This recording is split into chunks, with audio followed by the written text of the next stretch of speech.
Hello, my name is Ratha, and this is my We Belong in College story. So, growing up, the narrative around going to college was pretty much non existent for Yemeni girls, for girls in my community. And I knew that my two older sisters were basically pretty much the only, if not one of the only few girls from our community that were going to college. And my mom got a lot of hate for it, but she made it clear that she wanted her daughters to be able to be afforded the opportunities that she wasn't. And so I understood that not going to college wasn't an option for me.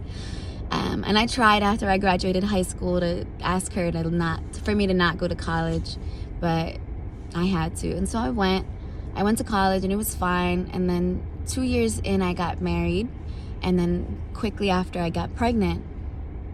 And then I took a break and I gave birth. And I was going through postpartum depression and really lost that drive again.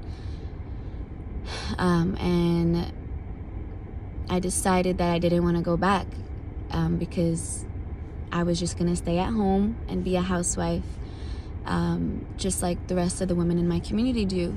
And at this point, college is starting to become a lot more normalized in my community for girls. But they're going to school, but they aren't doing anything with their degrees. They're just getting their degrees, and there's a saying that we say is hanging it up in their kitchen.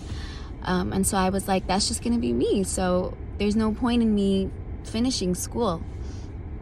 But again, I had no choice, and so I went back, and I found sociology, and I fell in love with research, and I got immersed in research and started conducting my own study about the normalization of higher education within Yemeni communities and its influence on Yemeni American women's perspectives of their own identities and performances of normative womanhood. And I realized that I needed to be a part of the generation that breaks that cycle of these women getting their degrees and not doing anything with it. And so that was my spark that brought me back, and that's why I belong in college.